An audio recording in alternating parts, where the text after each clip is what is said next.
Hello and welcome into episode 3 of the NBA Roundup podcast. Once again, I'm Shane Stanley, joined by John Hepso and Gudmund Hepso. Hello. Good day. And today we're going to dive into the middle portion of the first round series and kind of get a recap of what's going on and see how crappy we did in our picks, because I know I did pretty bad. Yeah.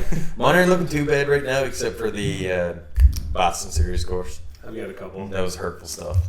Yeah. Yeah, I don't think anybody, even in Boston, seen that coming. No. Probably some like Allen-typed Boston fan. Yeah. Was like, oh, they're going to sweep, no trouble.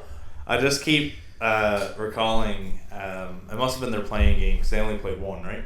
Yeah. And they were the 7, and then they won, and then the crowd was like, we want Boston, and then like I remember when they were playing in game 3 in Brooklyn, I was like, did you want them? Yeah. Did you really want them? Really? Oh, well, let's get into the topic here now. What team was the biggest disappointment? The Lakers or the Nets? You take lead on this, good? Yeah, to be honest with you, I think both teams were equally disappointing. I can't take one over the other because it's basically the exact same situation. Like, two of them were favored to go to the finals. They both didn't, obviously. Both teams had players in their lineup all year. Kyrie, James Harden, KD, Anthony Davis, LeBron James, and so on. So they both kind of been in similar situations. And then after that trade with Ben Simmons, obviously he didn't play, so that was even worse. So they managed to squeak into the playoffs. He didn't play in the playoffs. Obviously got swept. The Lakers didn't even make the playoffs. Westbrook had a terrible year. And really everybody was just leaving Kevin Durant and LeBron James both out to dry. So, I mean, it's kind of a very similar situation. I don't know if I can really give the edge. I guess you could say the Lakers because they were like the 11 seed. I mean, but other than that, I feel like it's two very similar situations. It's hard for me to kind of cast a stone, you know what I mean? Yeah, I feel like the more I think about it, the harder it is to pick one. Like, Yeah. Initial instinct goes to the Lakers just because of what Gudmund said. Like, you should make the 10 seed. I mean, that's pretty rough to not get even that far. Yeah. But, like, I was thinking, okay, maybe I'll give Brooklyn a bit of break because they had James Harden playing with them. Then they traded, brought in Ben Simmons. He wasn't playing. So they kind of had some chemistry to build throughout the way. But then I'm thinking it's Westbrook's first year, too. So, like, the Lakers kind of still had that as well. So, I don't know. It's really... It's a weird dynamic. It's almost like... And I thought that leading up to the play-in, how both were, like, around that 8 seed. A ton of Lakers really fell off in the back 15 games or so, but they were both around the 8 seed. They're about 20 games out, and I was like, wow, these two teams kind of mirror each other a little bit, and it really did, like the way it worked out. But at the end of the day, neither one of them have a playoff win this year, so it's almost a dead heat, really. I don't know, like a part of me does lean on the Lakers just because it is LeBron James, like, you know. I think a lot of people still put him up there in that status, but then Kevin Durant's up there too. Like, see, I think of it the same thing, like having LeBron on your team. But then I'm like, the man's like 37 years old, so then they have that going for him. He's still playing elite, but it's like, I mean, how much can he actually do? So this is like every time you bring up something for the other team, there's something to contrast that with the other squad. So I mean, like, I got to go with the Lakers here because there's no excuses for the Lakers. Brooklyn, you start the season with James Harden. Kyrie Irving's being a douche. And he's just constantly sitting out every game, and the superstars can't play together. Eventually forces James Harden out. He says, well, I can't deal with this. I don't want to take on this load that he's dealing with constantly. And they trade for Ben Simmons, who doesn't play a single minute of basketball. Oh, my God. So you look at the Lakers, and it's, yes, we got our big three, and they played together a good chunk of the season. Mm-hmm. Anthony Davis was there 40 games. Russ was there 78 games. LeBron was there 60 whatever games.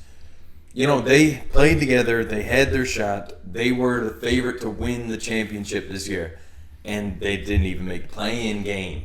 Yeah, like they did have all three at certain points, and I believe their record was still under 500. Yeah. So, I mean, there is that.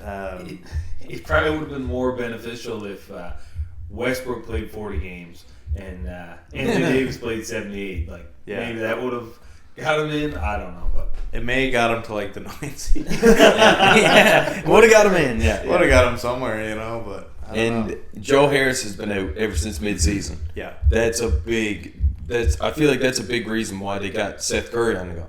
Going to replace Joe Harris, but Joe Harris is like your Klay Thompson. He's coming off picks and he's just catch and shoot. And I think that had a big effect on the team too. I think one thing that can kind of be shown from this season, the Giants, like Durant and LeBron, who've been taking over the NBA for so long. You see all these young stars starting to emerge now, and soon enough you'll see them just ride off into the distance. And it's young stars, but it's great teams built around your young stars. Yeah. Well, they're hungry too. This is their shot. This is the first.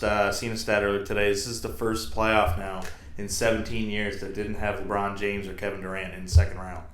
So 17 years, first time that neither one of them have advanced to the second round. So I mean, it's a wide open playing field. I mean, you still got your favorites, of course. Like even if there was no 1 seed there between either one of them, they were the favorites leading into the season, but not going into the playoffs. So as much as this is quite surprising, it's not. I don't think any of us here are floored that this is kind of the way it went. The way it happened, I guess, is surprising, but not that neither one of them are going to be raising the trophy this year. Yeah, I do like Boston, so I'm not really pissed about that.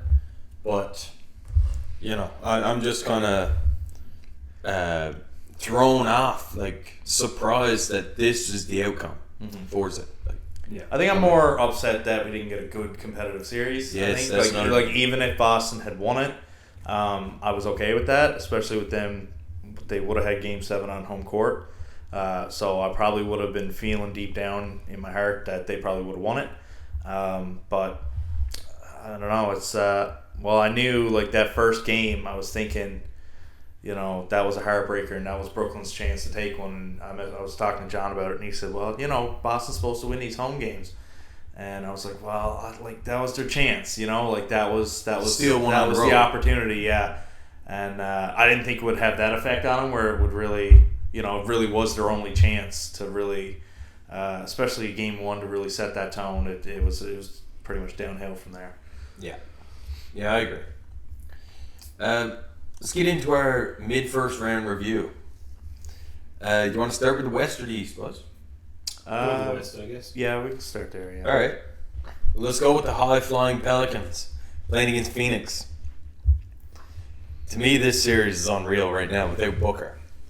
It's veteran versus young blood, Mm-hmm. And to me, Brandon Ingram has been one of the hottest players so far in these playoffs. Yeah, he's been great. I think he had 3 or 4 30-point games now, and he's just doing whatever he wants it to, really. And they're winning these games with effort. Yeah. Like young energy, effort, and who's that guy? Is it Chicken Alfredo is his name? Yeah. What's his name? Alvarado. I couldn't even remember his real name. He managed to get the steal on Chris Paul. You see that? Yeah. Oh my God. Was it at the end of the game, wasn't it? It was close to the end, yeah. Yeah, I seen him once. He tried to do it, and he waved him off. Yeah. Get up, court. Jesus. Early on in the series, just like, I don't know, he's a sly little bastard. He is. You love to see it, man. Yeah. But this is an exciting series. I do see Devin Booker making a comeback, though, at some point. Mm-hmm. Is it possible not too late in this series? Is it possible? Because I believe it was 2 weeks, wasn't it? He had the same injury last year in finals, and he came back. Right. Okay. He came back, tried to play, but they lost 4 straight, of course. Yeah, looking at their schedule, I believe they play Game 5 is tonight, and then it's 1 day break between each game. So, doing quick math, now that'll be Saturday, I believe, if it goes to Game 7. So, Saturday or Friday. By the end of this week, I don't know. It probably would be a bit tough to get back, but I mean, I hope he does. Especially if it goes to Game 7, I definitely like to see him play. I mean, if this is the way they go down, it's pretty unfortunate. And, that was brutal because he went in Game 2 and he played 24 minutes and had 31 points. Yeah, he was playing a great game. Yeah, well, he had 31 at halftime. Yeah. Jesus. Come on. He was on pace for one of those Booker games, Yeah. And kind of got let down a little bit here. Would have liked to see Phoenix go on and kind of give it to Dallas a little bit. Yeah. If they can get by Utah, of course, but yeah, I find like this series has been really even. It's been one win on each team on each other's home court. So they're 1-1 on home and on the road. So I mean, it's pretty split evenly as much as you can do it. So I think the Booker injuries really like even the playing field a lot.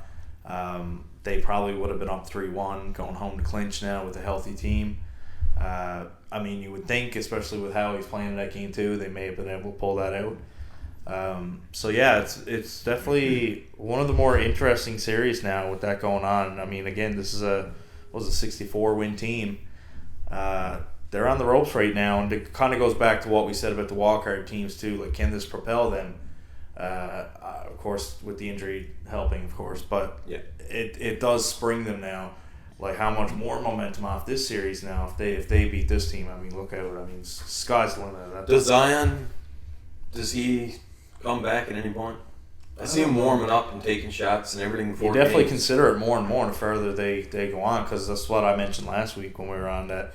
Well, you're up against Phoenix. You might not have a whole lot of shots or much benefit to it, but there might be now. Yeah. If there was ever a time to come back, now's the time, because if you get through Phoenix, I mean, I like my chances a lot more versus Dallas or Utah. I think we talked about this last week too, but is it more of like he wants to play and the team doesn't want him to play? The GM disagrees with him about his injury. Right, okay. So he thinks he's good, but Yeah. the GM is saying you're not good.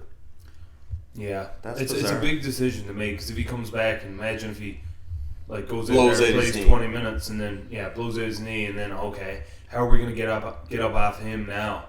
You know, where if he's wanting to get out, they could probably trade and get some good assets for him. Yeah. But you know, if he gets injured, I mean, that all goes out the window. So that's one of those business decisions. Like, It is.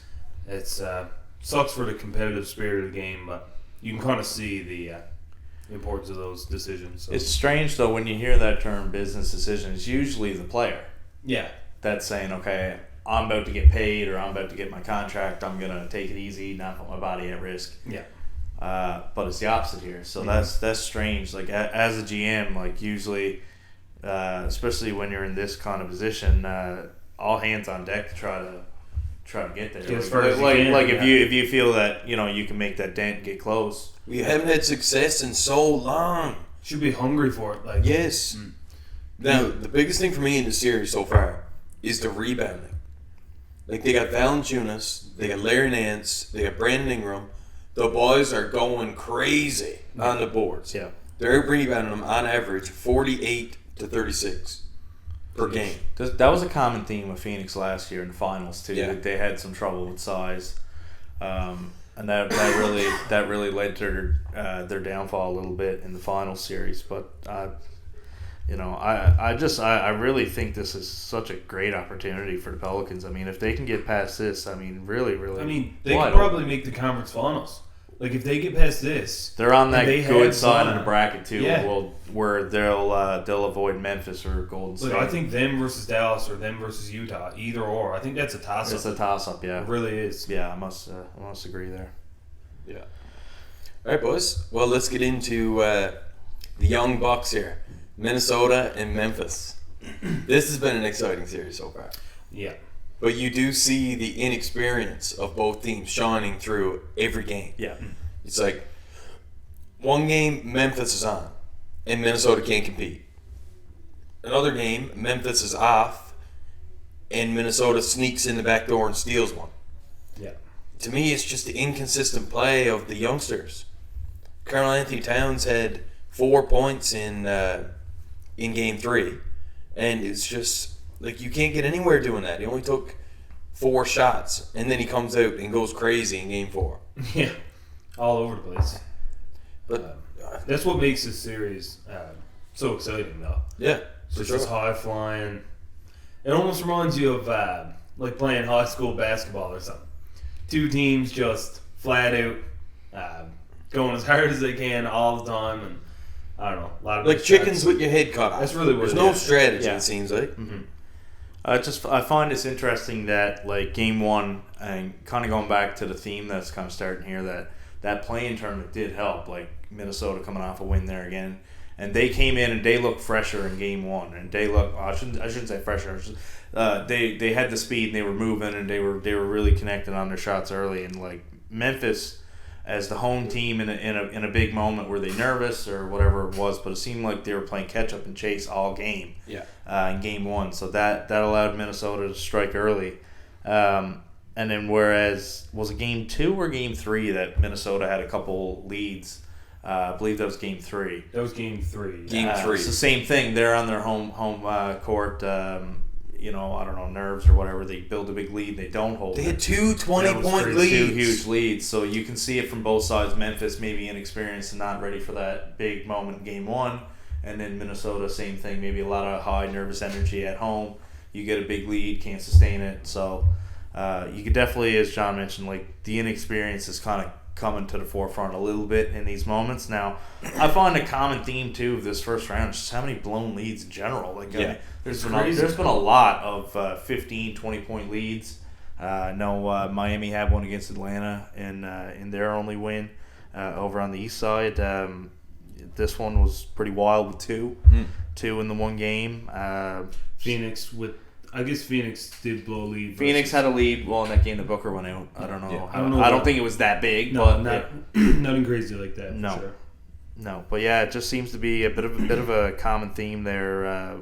Teams, had building up a lead and not able to hold on. But I must say, this is the series I didn't much care about. I'm pretty invested. The last game was a 1-point win, so I mean, super close. Hoping the last 3 potentially are like that. But yeah, I mean, these 2 teams have certainly drawn me in. I'm definitely a lot more interested in this series now than what I was going in. Yeah. Well, I do find if you just watch the press conferences, you see the inexperience shining through, right? You lose a game, they're at the press conference and they're very timid and they're like, I don't want to answer no questions. All I want to do is go home, drink wine. It's like Karl Anthony Towns, right? Yeah. Right, like just not the same dude. Then he comes out, balls out in game 4, wins. Now he's fucking chest puffed out, going right crazy, talking all this trash. And the same thing with Ja Morant. Yeah. Over and over, it's the same crap. Yeah. But like you see Steph Curry, he loses a game. He's just same even keels. Like, we're in the playoffs. Yes, it was one game. Talk about your struggles and what you got to do going forward. And just analyze the game. Well, win or lose. That's one of those, act like you've been there kind of things. Like Steph Curry's been there. Yes, right? Exactly. So, I mean, he knows how to handle that with class. So, speaking of Mr. Curry, we will get into that series with the Golden State Warriors. And it looked like they had an opportunity anyways to secure the sweep in Game 4. But I really think the story that really stood out to me is Stephen A. calling the triple threat or something, or the Lethal Weapon 3 or something. They called their death lineup. Whatever it was, but it was Curry and Thompson, of course. Jordan Poole playing out of his mind the first couple games. But that Game 4, I don't know how much of it you guys seen with that. That was a great game, had a great ending. It was, man. It was probably the most entertaining game of the series so far, and it was the one game that Golden State have lost to this point. Yeah. Well, Denver was up the entire game. Mm-hmm. Pretty much 9 points. Anytime Golden State would go on a run, Denver would go on a run. Yeah. Maintain lead. But Denver shit the bed in the end. And Golden State almost made their way back. But, ultimately couldn't pull it off. Curry missed, I think, 4 free throws in that game as well. That really would have made a difference. Most free throws he's ever missed in a game. At least, give him at least 3, and then they're within one basket there at the very end. I know Denver hit a 3 in the corner at the very end to really great play, really put the nail in. So that was unfortunate for him to really give him an opportunity to get out of there and get some rest now before the next series. But I mean, Golden State looks like they're still in control here, going home to Game 5 tomorrow night.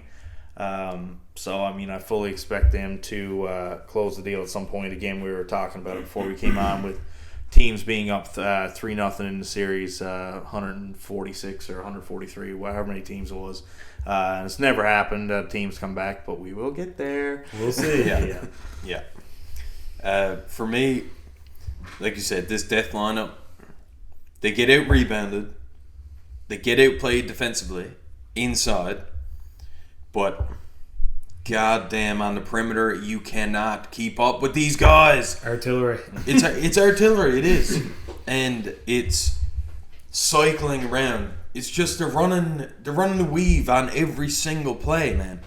Jordan Poole's carrying the ball, but he fills a very odd role for this team. He does. This wouldn't work with most teams. No, he's like a Kevin Durant type attacker of the basketball. Yeah. Curry is your coming off screens, going to do crazy shit, run around all day, tire you out, get open, pull three, and nail it. Yeah. Klay Thompson's just constant excellence, like on the perimeter. He seems to be getting better too as it's going on. Yeah. He seems to look more and more like himself as like the longer this series goes, which is terrifying for Denver, of course. Yeah, like what was it? Game 3, I wrote it down. Curry had 27 points, Klay had 26, and Jordan Poole had 27. Damn. That's three of your guards doing that. Yeah.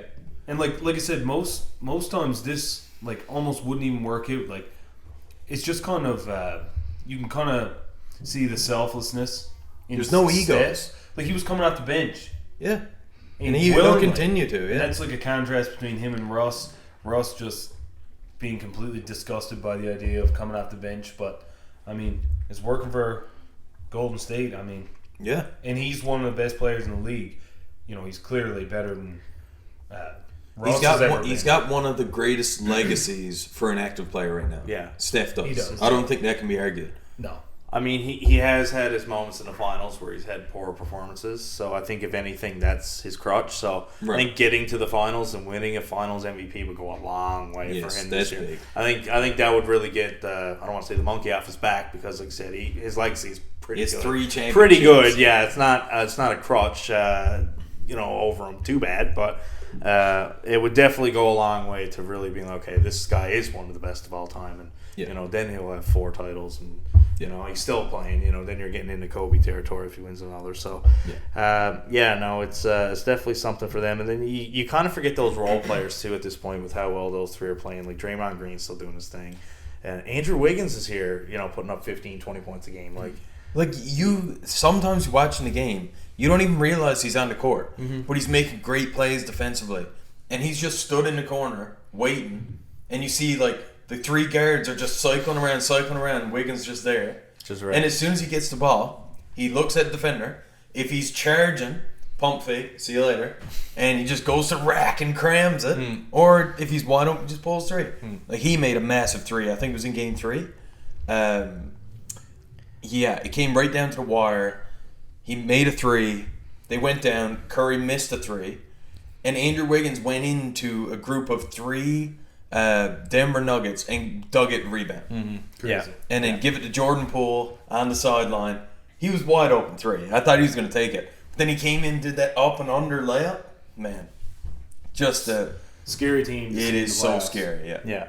Well, we had said this, that if they get rolling at the right time, that they could be a lot of trouble. Yeah.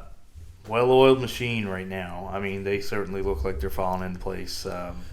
Glad to see Jokic got one of these games out, though. Yeah. See him be in the MVP conversation and get swept, and then, we'll talk about Philly in a sec, but, he showed a lot of heart in that last game. He did, yeah. So, but, you can't fairly criticize Jokic here at all. Without Jamal Murray, the spark plug. I right? felt his body language was like he was just happy they won one. To me, he was just clapping, like waving to the fans, almost like he knew it was the last home game. Yeah. That's how I took it. Anyways, this is what it looked like to me. But I mean, I wouldn't hate to see this series sprung out a little bit longer. But I do want Golden State to move on. So I'd like to see them get a tiny bit of rest in what should be a good series next round, regardless of who they end up playing. I think if they play Memphis, they're going to have issue on the boards with that death lineup. Yeah. Just say that now before it starts, but yeah, it's going to be interesting though, regardless. Let's get to our last West series here: Utah and Dallas. So this has been kind of a weird series because without Luka, somehow Dallas pulled out 2 games here, and when Luka gets back, they lose by 1. Yeah. And of course, absolute domination last night. That was a tough game. Game 4. They did have it. I believe they missed a couple free throws down the stretch. Yeah. I mean, there was just some bad moments from there. I mean that was well timed with Gobert with the alley oop there at the end. That was a nice finish. I was hoping Dallas pulled out that game, but it was as you said, John. They really took over last night. Won by 25. So I mean they got 2 chances now to close it out. But got to give props to Brunson, how he played when Doncic was out. He really stepped up. I know he had 41-1. I don't know, did he get plus 40 both games? 31 in the next game. Game 3. 2 wins, yeah. So he played really well in those 2 games. As a team, they were shooting really well from 3. I know that game, too, especially when they were at home. I think Kleber had like 7 or 8.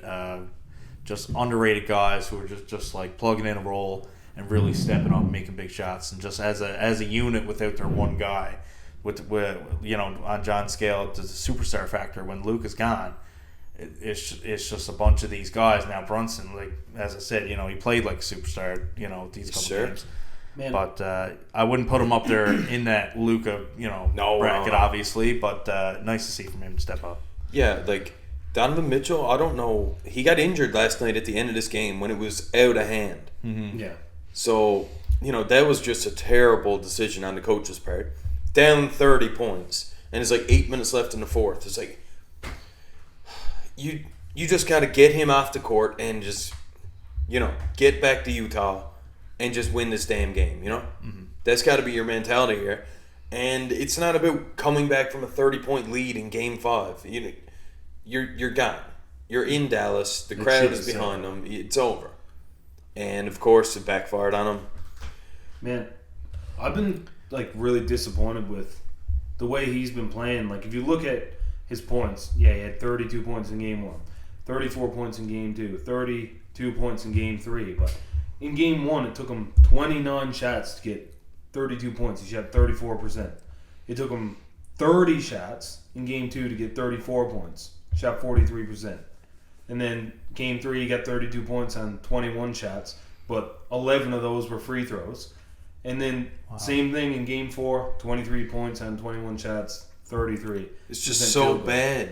Just forcing up too many shots. Like, I don't know, the way I seen them attack Denver last year, I figured, when they get in to the playoffs, they could probably win the first 2 games in this series, maybe even a third. Especially without Luka. When Luka gets back, it's like, okay. And then, they only lost by 6 points in Game 2.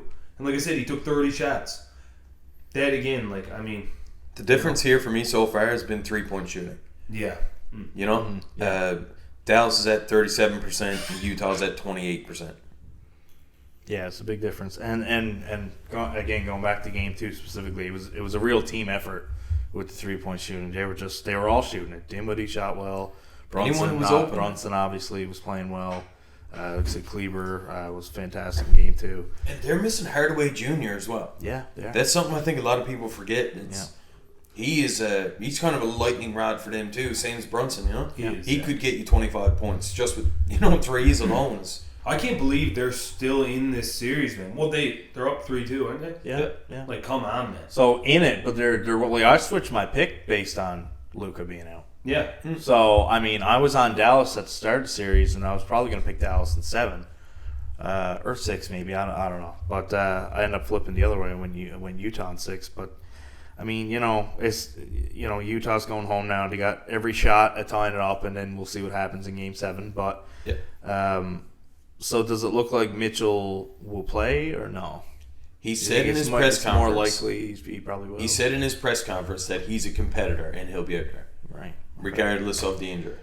Now, if you're walking around with your knee cut off, it's like, well, how the hell are you going to play? There's only so much you can do. Medical staff is not going to allow him to go so far. Right? I get it. This is an elimination game, and, That's the mentality I want you to have. Yeah.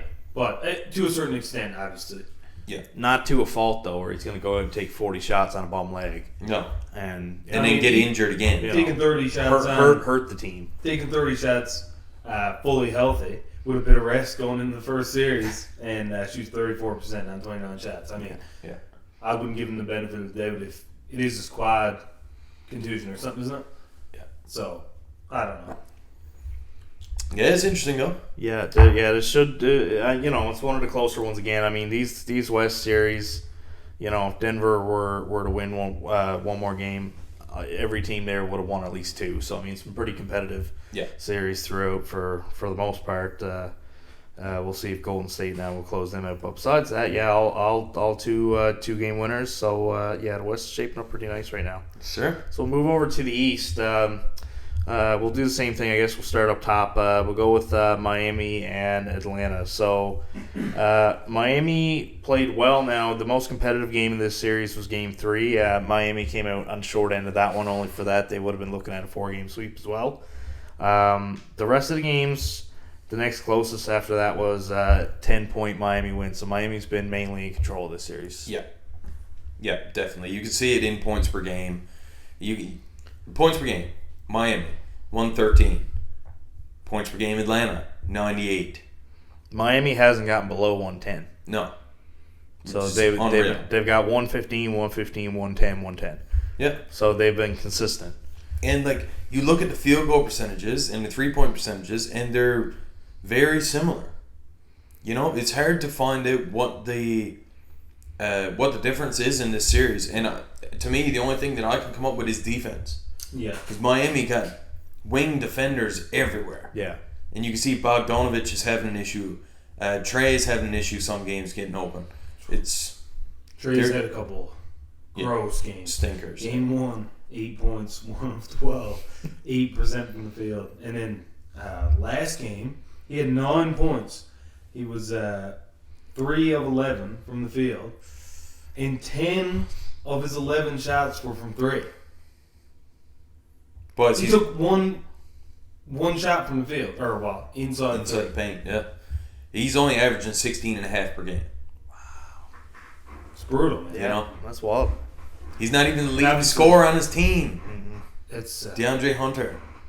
He's at 17.8. Who shout out to him? He's played well. He's really you see him popping off the screen a lot. Well, you mentioned him in the play-in tournament. Mm-hmm. You're like, well, he's got to really play well, and Trey's got to do his thing, get him open, and hit shots, right? But you were right about him, man. He's been solid for them. Well, it's all of those guys, right? Like, they have so many support players that even when Trey might have a game with 15 points or something, like they can still win a game convincingly if the rest of the guys are shooting well.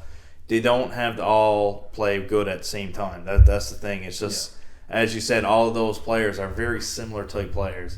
And if Miami is playing one a certain way, they're probably playing them all in a certain scheme that kind of stops what they do. But they're dictating Trey. Like, Trey's the guy who gets Herder open, gets Hunter open. Bogdanovich, he's attracting 2 people and kicking. Yeah. But now they can play him one-on-one. Jimmy Butler on Trey. You don't need help. Mm-hmm. Jimmy's like, I don't need help. Yeah. I have this guy. Lock him up. Yeah. And now what are you going to do? Now your defenders are right out on the 3-point shooters and you can't get shot off. No. It's almost very similar to what they did with Giannis a couple of years ago. Yeah, just obviously they built a wall. It's kind of different players, but same kind of thing. Like you said, and obviously Clint Capella being able to just hurts them as well. He's back up. He played Game 4. He played Game 4? Yeah, he did. I didn't catch that game. Yeah, they had a graphic up of what their record was with them and without them, and then they proceeded to lose by 24. So I guess it didn't factor in too much. I'm glad I didn't catch that game. Yeah, it was 10-86. It wasn't much of one. Well, it's really been that way. And like Game 3 was we all watched that game here on Friday night. That was a very fun game where once again blown lead, right? So. Had Miami closed that out, they would have been sitting back and resting right now. So probably wish they had that one back. But so going into tonight, I believe Butler and that's it. Yeah, Butler's out tonight, right? So what'd you say it was? Knee inflammation? Yeah, I believe so. It is. Yeah. So I'm thinking it's probably not super serious, but just a precaution, I guess. But this is another dangerous game. Without Butler, if you don't close it, you kind of leave the door open back in Atlanta, right? Yeah, leave that open. See, only one of these games were close. 1-point game, obviously. Jimmy Butler, he missed like 3 shots in the last minute in that game too. So they could have took that game, which be over now. It's kind of uncharacteristic of Jimmy. Yeah, but like you said, the closest game opposed to that one was a 10-point spread. So I mean, you definitely feel pretty confident. Even if the team can't close it out tonight, it's the same thing I guess with like you're talking about Donovan Mitchell kind of thing. Do we risk losing Butler altogether? No. Or you've shown that you can beat this team. Take our chances, yeah, exactly. Well, it really shows like what Atlanta has to do to win a game. Yeah, is they had to come back from a lot, win it by 1 point, a nail biter, just to get one game. But what John said, like their strategy on defense, is gone now if Butler's not playing, and then now they're gonna have to do what most other teams do, and there's gonna be open shots made tonight. The only thing I'd be worried about is Trae Young's willingness to bury teams on the road. He loves playing. Just think now, if they win this one, take care of one at home, and then it's Game 7 right back there in Miami, and then who knows? Just try and gut out a game at home. Exactly. So I mean that door is definitely open. They just got to kick it down. Yeah. Right. But they can't try to sneak in. This is the big one because the balls are just slamming on your foot. Yeah. So I mean, like this is an opportunity for them. Is it tonight? Is game? It's tonight. Yeah, tonight is Game 5. So. We'll see what they do with that, but this is this series could get a lot better than what it seems on paper real quick. Yeah. All right, so we'll move ahead to Boston and Brooklyn, and this was close but not close, right? I mean, you got I'll add them up here: 8, 11, 15 points is the difference of all the games combined. Yeah. So Boston won all 4 games, but it was relatively close throughout. But you figured that a rough series for KD overall. You figured they would show up in those moments. Yeah, a tight game down the stretch, make a couple shots, like they've shown they can do. Well, I think that's why, like we all had Brooklyn in 7, and I think that was the reason why we figured in a big moment, in a big game, in Game 7, if it came to that we trusted KD and Kyrie in that situation. And it didn't really turn out that way because every game they at least had some form of opportunity to be like in. That's one thing I find crazy. Like we were talking about earlier with Jokic, like how he was able to gut out a game versus Golden State, very experienced team, won championships before, and KD and Kyrie weren't even able to win a game, man. And the thing about the Denver game that they did win, it wasn't Golden State not shooting well. It wasn't. They didn't give it to Denver. They were coming back, roaring back, got within 1, took the lead, and Denver still gutted it out and got the win. Yeah. And Brooklyn wasn't able to do that in a single game. Yeah. No. Like you said, very close games, obviously. That is the only... Like, I feel like you don't see this very often in a sweep. Like, you won't see many, like you said, a 15-point spread over all the games. I mean, in a sweep... Like, generally, a team will find a way to win one game, especially with 2 superstars like that. Especially that caliber. But it really just goes to show, Tatum and Brown and, Marcus Smart and all these guys. Now they're Horford. Here. Al Horford, being back with Boston now, huge. I mean, Williams, they're here, man. Williams got some time now. Williams is he's back now, yeah. And he has a bit of rest now, too, if he wasn't 100%. Yeah. They're a scary team, man. I wouldn't be surprised to get to the conference finals. I wouldn't be surprised if they make it to the finals. This matchup with Milwaukee is gonna be crazy. Well, it's gonna be the hardest road to the finals for sure for any team. But they're making it look easy so far. You know what I mean? Yeah. No, do it. Well, I was saying that I wasn't fully sold on Boston. I am now. I mean, I needed them to show me something. They did, but I mean, I really think this would have This would have really changed the whole outlook of this series if Brooklyn had won Game 1, because I think that was a mentally damaging game to lose that the way that they did, and Kevin Durant has a susceptibility to being a weak-minded player sometimes. Yeah. He lets criticism get to him. He lets the people online trash him get to him. Yeah. So just losing the game in that fashion, did he start to kick himself and feel that defeat mindset? And carry that into the next game where he shot horrific in Game 2. Yeah. Because he started getting criticism after Game 1 and all that. And then Game 2, it got worse. In Game 3. It was just a snowball fight. It did. It was a snowball fight. So had they won that Game 1, I would have liked to know how this series had turned out. And that's why I was so bummed after Game 1, because I had a feeling that that game really hurt. I didn't think it was going to be this bad, but I knew that them losing out on that opportunity in Game 1 was just one that they were really going to wish they had back, especially if it was going to Game 7. Like, they could have been like, what if? Like, sorry, go ahead. No, after you. I also think that Kyrie Irving did not want to go back to Boston. No. Because he didn't show up last night. I don't care what anybody says. He was shooting air balls and off the backboard, and it was just useless game. When KD was playing with no pressure whatsoever and started hitting all his shots, he didn't miss 18 shots, but, still. And they also kept Simmons back. I think he was going to play Game 4, and then I think they seen it wasn't a whole lot of point to bring him back. No, Ben Simmons said no. But probably that's what they said. I don't know. I think there might have been both sides being like, okay. Well, I heard that the organization was very disappointed that he didn't play Game 4. Well, he woke up with back soreness, he said. Do you think that that's why he never? I think he's a whingy bitch. He just didn't want I just feel like he just didn't want to get on with that mess. Like, he was like, this is a mess that, like, I'm inheriting now. And, like, nobody, you're a big cause of this mess, too. Like, like, you help this, right? Like, I just hate the way that he almost, like, alluded to coming back after the All-Star break and then deeper into the season. And it's like, okay, I'm coming back, like, a week or 2 weeks before the playoffs. So I'm going to be back a week before the playoffs. All right, well, I'll be back for the playoffs. I'm going to miss the first couple games. No. Oh, I'll be there for Game 3. Actually, no, Game 4. Actually, no, I'm not playing at all. See you next season. Like, what is going on with this kid, man? Can you imagine if any of us did that at our job? No, I don't think I'm going to come in today. No, I'll start next week. No, I'll start next month. No, I'll start next year. And I get paid pennies. Yeah. I get paid pennies, and they far my ass. He gets close to $40 million a year to do nothing, to sit there. Imagine taking $40 million and just burning it in front of yourself, and then it just turns into these Gucci lamb constructed jackets that he wears. These stupid glasses. Yeah, glasses. They got 8 colors on them. Sitting there on the bench wearing all these designer clothes, just watching your team get destroyed by the Boston Celtics. Like, God damn it, man.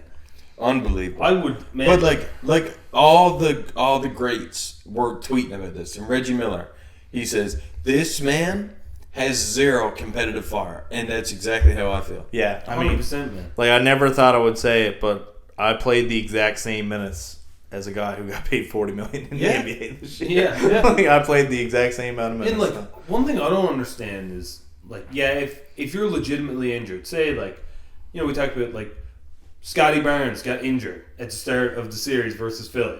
Came back. Clint Capella got injured. Came back. Like, Donovan Mitchell has got this quad contusion. He's talking about coming back. Because all these players are just like, they want to compete and they don't want to leave their team at the draw. This guy's been off all season doing nothing. Like, my big thing, too, how did is, he like, even get injured? That's my thing.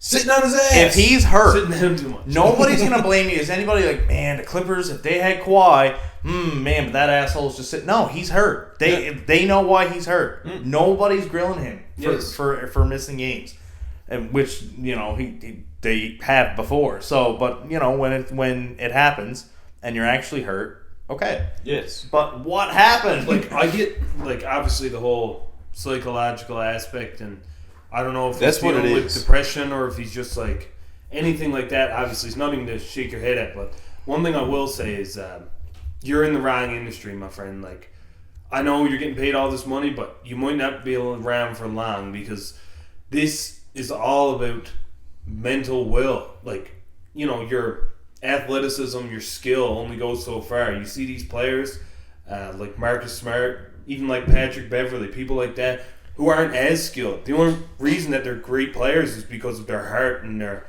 mental drive to be the best. And, like, if you don't have that, I mean, I can't see you kicking around for too long, man. Like, no team's going to want to have that. That is a good point. I'm glad you brought that up about the mental wellness, too. It's something that I hadn't personally considered. But I think, like, okay, 2 things on that. One, we're kind of getting to that point now where it's very, very encouraged and welcome for somebody to come out and say, okay, my mental state is not great right now. I'm going to step away. I'm not going to play.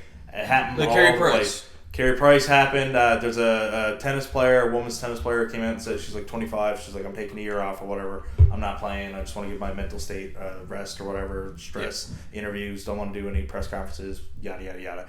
Like he doesn't have to be there and watch the games. And like it's worse when he's visibly there and watching all this happen. Just like say, listen, I'm not in the mental state to be here right now. I'm gonna go. Rest up. I'll be back next season healthy, and let's compete and go win. Just say it and just get come it out of the way. Just come out and say it, and or just say I'm not well and I don't want to talk about it, and I'm gonna go. Yeah, and like, that's but it's just nothing. You don't have to get into anything. details. Like like you said, all you have to do is just say I'm not in a great place right now. I need to take a step back, instead of giving people this false hope that you are gonna come back and it's due to injury, and then you've been out for a whole year, and it's like, how are you still injured? You didn't suffer a major injury last year with Philly. You got put out, you were healthy right into the last second of the game. And again, like showing up in all these like outfits and stuff, like you're drawing attention to yourself. Drawing attention, sitting up laughing and stuff on the bench. I mean, it's just not a great look, and it makes you look kind of like a liar in a sense. You know what I mean? Like in that kind of way. Yeah. So, But another thing that I really don't like, and I don't think Kevin Durant liked it either, was after the game, Kevin Durant was going and just paying his respects to the Boston Celtics. Like, boys, you played a great series. You shut us down. And, like, you can see he's pissed that he lost. Yeah. And Kyrie Irving's over there, dapping everybody up. Come here, bro. Laughing away. It's like, what the hell are you doing? You just got swept. How are you here dying, laughing, loving life? Like, you just had the worst showing of your entire career. Kyrie showed up for game one, and then he didn't do anything else. No. And you would think that with Kevin Durant being swarmed by the Boston defense, double teamed every single time he touches the ball, every time he raises up for a shot, his two hands in his face, you feel like Kyrie would have to sit back and say, all right, all the attention's on KD now. I got to step up. This is my time and take advantage of it. Exactly, right? And especially like again going back to game one and like how they lost the game, and then the fans coming at him specifically. Yeah, obviously with his history and him flipping everyone off. Yeah, like a lot of people thought that he was going to take that criticism and use it in a positive way. I know, use like as fuel, like Stephen A. and those guys on First Take, like they were just like, okay, like look out, he's going to come out now and take all that fan to jeering them and all that, and really stuff it in their face, and he really didn't at all. It really went negatively, if anything. And as you said, maybe he just didn't want to go back there for Game 5 and lose the series, and God knows they probably would start throwing garbage at him and whatever. Right? Like I can see it. Like they probably would have just it would have been awful, right? So I mean, I could totally see, especially down 3-0 and like Simmons not playing, and I think that had something to do with it. Like the state, I think if it was 2-1, I think he would have played, but I don't know. Being down 3-0, I don't think they see much point. I don't think Kyrie wanted to. KD was out there giving his all in those last couple minutes to try to get him in it, and just couldn't. Yeah, there's one thing I'd like to say before we end this matchup, but I'm not really the biggest LeBron James fan, but man, you got to give that fella credit in situations like this. Anytime he faces adversity like this, he always finds a way through, and it's like when he was younger, sometimes he'd fall short. But like Kyrie now, he's like 30 years old, he's like in the prime of his career, and he wanted to leave LeBron to have his own team and take all the credit and all this stuff, and I guess it's just a wake-up call for him when he was in Boston, now in Brooklyn, how hard that actually is to carry the weight of a franchise like that, man. And just makes me think of LeBron in that way and how hard that actually is. He's been doing it for years. And he's as close now as he was in that situation in 2016, being a number 2, but can still take the reins and make a big shot, and he's still just not getting where he needs to be. Like, he doesn't got to carry that whole team on his back. No, he's got KD. Yeah, he's still a number 2, just like he was. So he doesn't had to be like, damn, LeBron, it's pretty hard to carry a team on my back. You don't even have to. And he's still not getting quite there. But fucking props to Boston, man. What a series! Yes, sir. What a series they played. Let's get on to Chicago Bulls and Milwaukee Bucks. Bucks are currently up 3-1. When it was 1-1 and Middleton went down, I was kind of shitting my pants here a little bit because I picked Bucks in 5, but God, did Giannis ever come out with a fury. In game 3 and 4, this guy just dominated the court. And nobody else, it didn't matter who was on the court. If he was on, he was going to win. That's just this killer will, just the all-out effort all the time. It's incredible to watch. It is. One thing I'd love to see was DeRozan came out and shot 6-25 in the first game. Was that like almost 25, less than 25%, and or like 30% or something. And he said he'll never shoot that poorly again. Came out in game 2, 41 points, 16-31. Yeah. Great game. Then he comes in game 3, 11 points. 4 on the field. I was like, come on, man. You saw that. I mean, technically, he didn't shoot that bad again. He didn't say he won't get that many points again. So, I mean, technically he was right, but it was kind of a letdown because, they were at home. And if I just don't shoot, my percentage won't be bad. exactly, right? And it was kind of a letdown because they were at home, and I was like, man, maybe they can actually do something here. Because I do like both teams here. I did pick Milwaukee to win, and obviously I do believe they will win. But, yeah, it was good to see DeRozan at least have one game on the road. But since, I mean... Yeah, after that game, I thought he was going to be a force for the rest of the series, especially Middleton out. Well, I think that was the thing too with that was not only did they win the game, not only did DeRozan really start picking it up, not only did Middleton go down, but they were heading home then for 2 games. So they had all the momentum in every sense heading that way. They're going home. The crowd's going to be crazy. And then they lost those 2 games with a combined 54 points between 2 games. So, I mean, not even close. No. Not even in the same stratosphere. So, I mean... and now again they're going back on the road now for Game 5. So they're definitely in tough, and the Bucks really could use this rest too.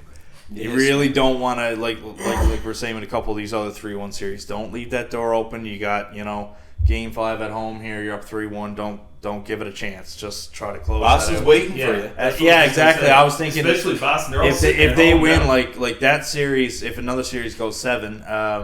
I think that series may even start before the other one. I find they do that sometimes. Yeah. So, especially with Boston winning, I don't know if they will get a huge rest. But it will be nice, obviously, for their sake. I'm sure they'd rather get a couple days rest rather than... I'm going to assume they play maybe Monday.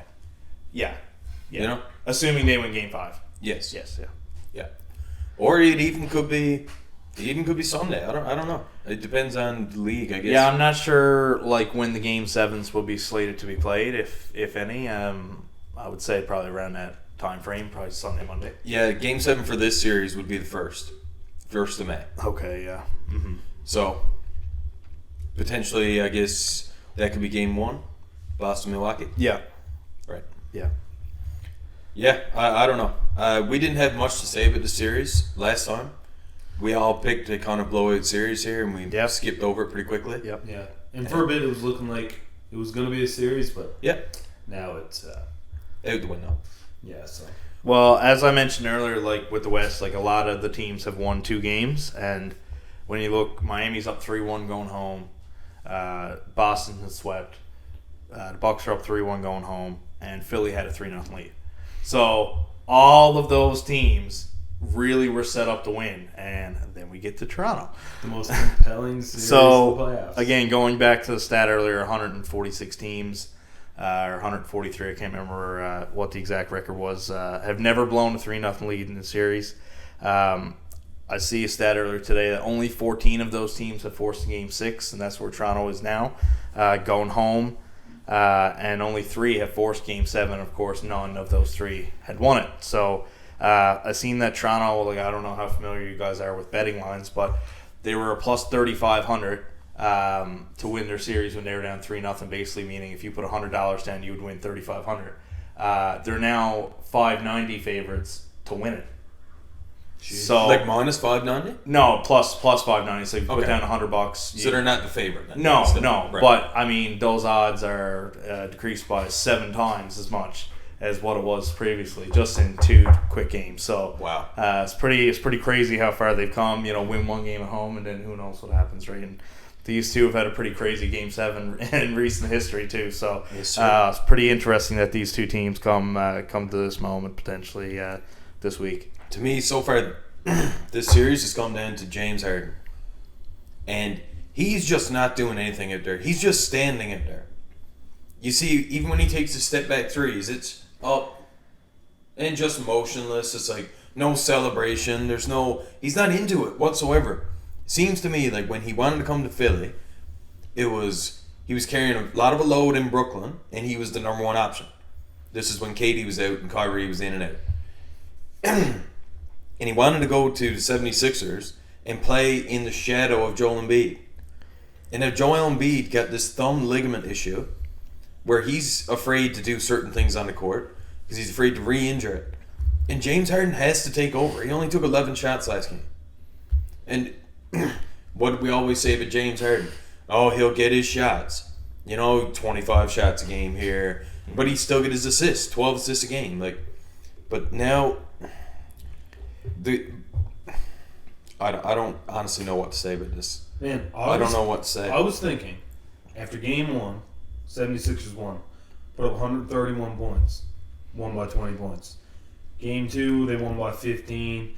At that point, I was like, man, this might go 5 games. I was like, and then when I was watching Game 3, I was like, it went to overtime, and then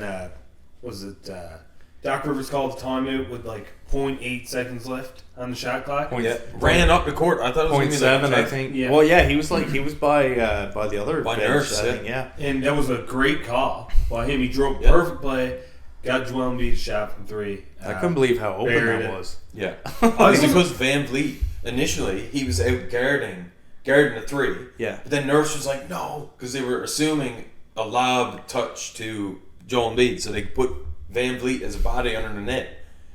Which obviously, if everyone was expecting a lob, they were playing the perimeter soft. Mm-hmm. Yeah. And Joel Embiid got out.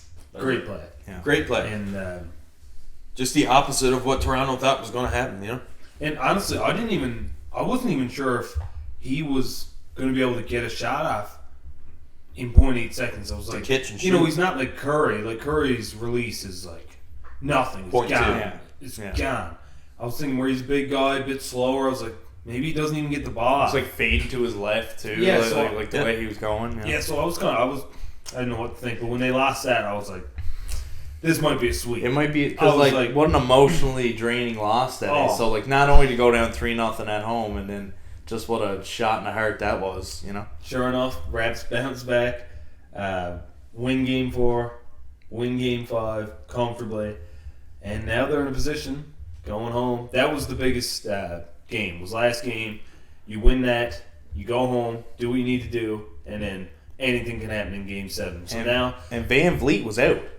Yeah. So he may be back now, right? So this injuries was a big part of this series with Scotty Barnes getting hurt early, and then with Van Vliet, he might be coming back. It could certainly propel. And it goes back to what John said at the start of the segment.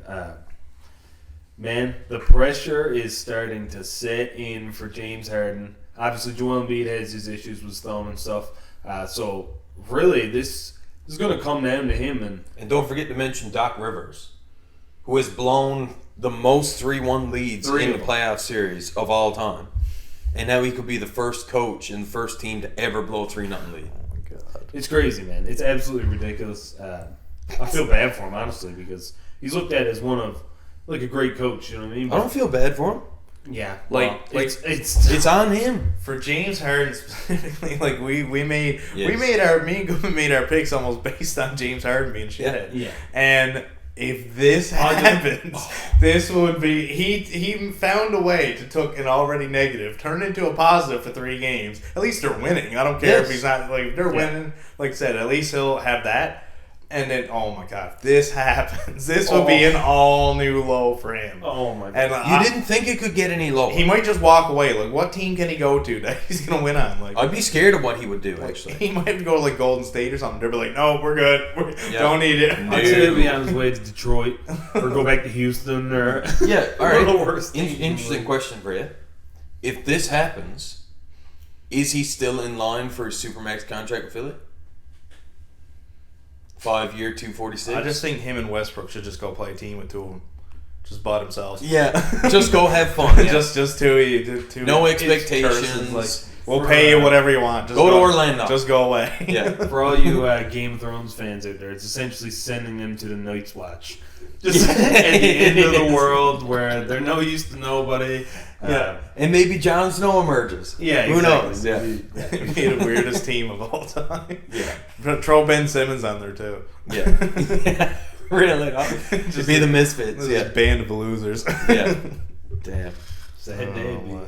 Yeah, so Philly this fan. should be an interesting game. So, like, if you had to put a percentage on it, what do you think the percentage is that Toronto wins the series? I'm going to put it on this game. I'm going 100%. I think there's a 70% chance Philly closed it out tonight. I think because if they don't, they lose the series. I think if Freddie's playing in Game 6, I think it's over. Yeah? I think it's over. I think they're too mentally weak to win a Game 7 if it gets there.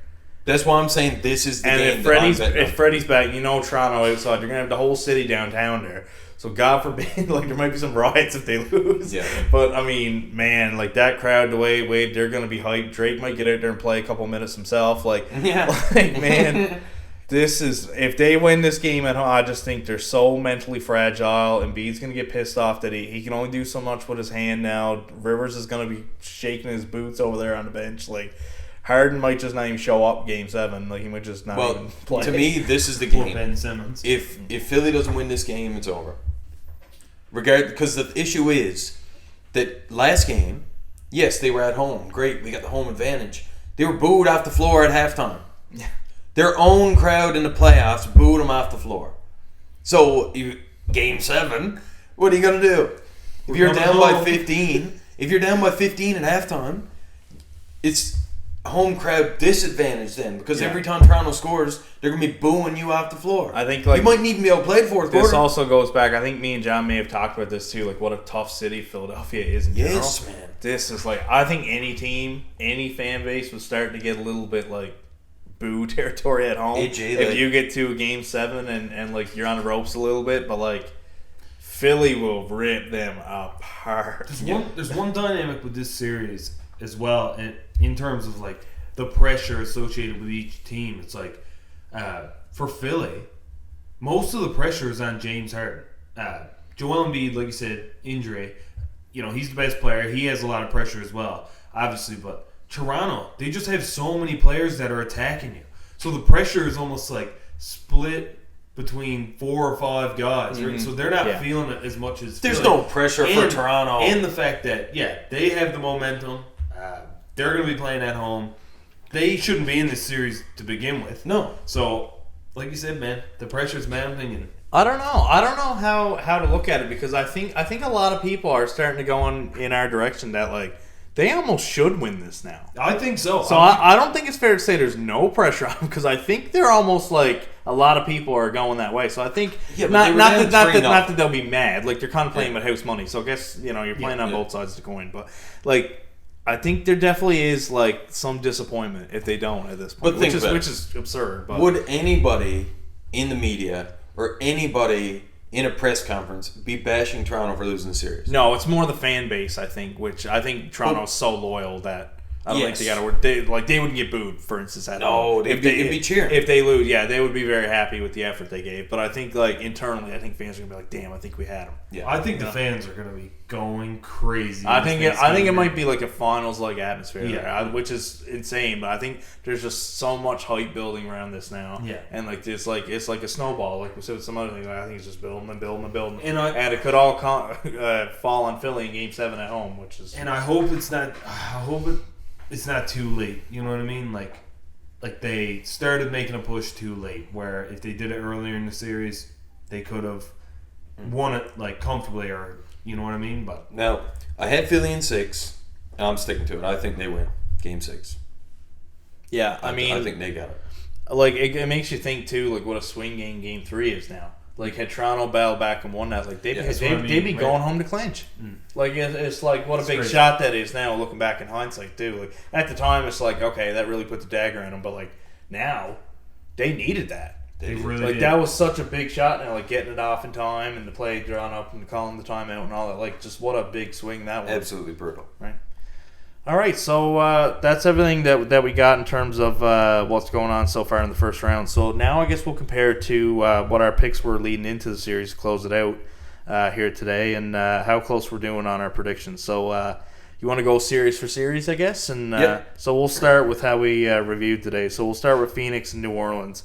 How's your picks going so far on that one? I had Phoenix in 5, and with the Booker injury, it was looking good. Yeah. But as for now, 2-2. Yeah, I had Phoenix in 5 as well, and same thing. I mean, I don't know. I'm on the fence. This next game obviously is very big. If they lose that one at home, they're in some serious trouble. So not the way we thought it would go, but it's made the series a lot more interesting for sure. Yeah. Yeah, I had Phoenix 4-1. So obviously this Same is boat. a very competitive series. Yeah, we all had. I think for a lot of these, we had similar predictions. All right, so we'll move on to Memphis and Minnesota. I had Memphis in 5. I underestimated Minnesota's ability to score. I certainly hadn't watched a whole lot of Timberwolves games this season. Playing game was probably my first one, to be completely fair. Yeah. But yeah, no, they've been really fun to watch. Anthony Edwards has been great. Cat, has had his moments, but Up and down. as a whole team, I must say they have a very fun team to watch, and I underestimated them, so kudos to them. So that series is 2-2 as well. I would not hate to see them win that series either. I had Memphis in 6. Minnesota coming in, I think I mentioned last week, they had number 1 points per game in the entire league. They had great offense, but Memphis has number 2, and they also have all the defensive stats and all the rebounding stats, and that's why I chose them in 6. Yeah, I had Memphis in 6 as well, so I guess that's still in play. You guys are still in play for that one, yeah. And yeah, no, I honestly won't be disappointed with either outcome. Obviously, to prove myself right, I'd like Memphis to win in 6. But yeah, no, man, I think I like Anthony Edwards more than anybody else on either team. So I'd like to see him maybe get to the next round and just showcase his skills a little more. Another thing, gain the experience, man. Get more experience, Yeah. and just the upset of coming in, and Memphis supposed to be this powerhouse everybody's looking at. I mean, to see them get into the second round, make an upset, it would be nice to see. But for the sake of my pick, I'd like to see Memphis win. All right, and then Golden State and Denver. I had them in 5. Seems to be going that way. I'm hoping Golden State closes it out now. At home, their crowd is insane. Curry hits a couple threes. Every single person in the entire stadium is standing up. Yep. I think that works against Denver. I think Golden State closes it out here. I had Golden State in 6, and looking back on it now, yeah, like you said, 5 games probably would have been a more reasonable choice. Just going back home. Make a lot of sense, but still in play, so we'll see what happens. Yep. Yeah, I had Golden State in 7, so I got a bit of pie on my face with this one. But I mean, if it still goes, it's still in play. I guess technically, I just need Jokic to play the game of his life. But they're kind of in that spot that Toronto was in, where if they go on the road and they win that one game, then they're going home with a lot of momentum, and I guess at least force Game 7. I as much as like Gudmund said, like to justify my pick, I'd like to see Game 7 there, but I really not a big Denver fan whatsoever, and I really would like to see Golden State make a nice run at this. So I prefer to just see him close it out. Same.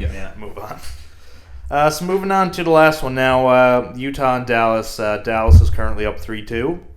I had Utah in 6, given with the Luka injury early on in the series. I think it might have been Dallas in 5 potentially if he had played. It really seems like they really had more of a stranglehold on that than what I thought, and Brunson really maybe eat some crow for picking Utah there. But I had Utah in 6. That's out of play now, but can very easily see that one going 7. So yeah, I had Dallas in 7. I think those 2 first games without Luka, I expected Utah to win. Of course, they didn't. They split the first 4 games 2-2, and Dallas took charge in Game 5. So that's 7 is in play. That's very much in play. Yeah. I got Utah in 7, so still in play. Like you said, they got to go home, win, and then pull off a huge game in Game 7. It's possible. I don't think it's as likely. Utah's at home now, so That's what I mean. To force Game 7, but in Game 7, I don't think it's as likely. I feel like Dallas probably pulls it out either. Home court hasn't been as beneficial in this series as it really has. Exactly. Been. So anything can happen, like you said. But the way things are looking now, I wouldn't be surprised if Dallas closes this 8-6. Me too. So especially with Donovan Mitchell injury. That's huge. Yeah. All right, so moving over to the East, I had Miami over Atlanta 4-2. I had the same. So it's trending towards Miami in Game 5. They'll be a heavy favorite with their 3 wins being just large margin victories. Butler out but with Butler out, it could definitely open that door. So as we said, this is a bit more close on paper, I think, moving into Game 5. But Miami is up 3-1 right now. Yeah, I had Miami in 7. So once again, still in play. We'll see what happens. Like you said, if they can manage to win on the road, maybe I'll get there. But this has been the year of the comeback, though. Yeah, sure. It has been. Yeah. In single games, I'll say. Yeah. And who knows? God only knows. I expect Miami to probably close it out at home. Anyways, 5 games. So starting to think you just picked all 7-game winners. I'm just going to cover all my bases and give everybody at least 3 games. Yeah, 2 Game 7s in the East. Yeah, getting pretty much. Yeah. Yeah. Now, moving on to it would have been competitive ball, right? Yeah, looking at I think we all got shafted on this one. We all had the same pick, I believe. Brooklyn and Boston. I had Brooklyn in 7. So did I. I had. No, I'm not even going to say it. Yeah, I had it in 7. And Boston made us look like idiots. So I had to pretty much publicly apologize to a couple cities today. Boston being the biggest one. Sorry guys. I did give them 3 games. We did give them some respect. Yeah. Yeah. Oh, for sure. We thought that was going to be competitive the whole way, and it was. It just happened to win all 4 games. Right. Yeah. That was the way. I really wanted to pick Boston in 7 too, man. I wish I did, because then I'd have something to say here. But it is what it is. Yeah. Not even close. All right. Chicago Bulls and Milwaukee Bucks. I had the Bucks in 5. I had them as a sweep. So if not for the Middleton injury, might have been able to pull it off. But like I said, it's very much now looking like it might be Game 5. So we'll see. But I had Bucks dominating, and so far so good. I had Bucks in 5 as well. So far 2 series not in play. So not too bad. Looking good. And Toronto Raptors and Philly. I had Philly in 6. Looking okay right now, but the pressure's mounting on James Harden and Joel Embiid. Yes, you're very much in play for that one too. I had Toronto in 6, and that goddamn overtime now. Yeah. Like I said, I just thought about it and how much that was a big shot when I mentioned it a few minutes ago. Totally forgot that was my pick too. So now I'm really wishing they had won that game. Yeah, we had the same for that one. Yeah, Raps so you can't take Raps in 7. Well, it's the 6. Yeah, you got to take 6 games. We would have been going home right now to win that. It would have been awesome. Now the thing here is, does Philly have that leader in their locker room who's going to come out and say, you need to play better, you need to play better, and I need to play better? This is the game where we have to close this out. We can't let them get ahead of us, get the crowd in the game. We have to take charge. And somebody in this game is going to have to step up. Well, did you hear Joel Embiid after the game when they asked him about James Harden being more aggressive, where he only took 11 shots, and he was like, that's not my job to tell anybody what to do. That's the coach's job, so that'll be on Doc Rivers to do. So thing is, the players are getting paid 5 times as much as the coaches are. And the coach should do that, obviously. The coach should do it. He's drawing up the game plan. He should tell the players what they need to do, but your leader, which is Joel Embiid. He's been there his whole career. He is probably the MVP. So, he's got to be that guy. Yep. And, somebody's got to do it. Every team has to have that guy, and it should be him. Yeah. James Harden's not going to do it. No. Well, I guess that's it for all of our topics here. And, if you're listening, share and like the podcast and tell all your friends about it, because we know we're having a great time here, and we hope you have a good time listening to us. That's it for John, Shane, and Goody, and then NBA Roundup podcast. Anything you want to say as a final remark, boys? Go Raps, go. Yeah, you beat me to it. I was going to say, man. Raps in 7, baby. Let's go. Let's go. All right, take her easy. Peace out.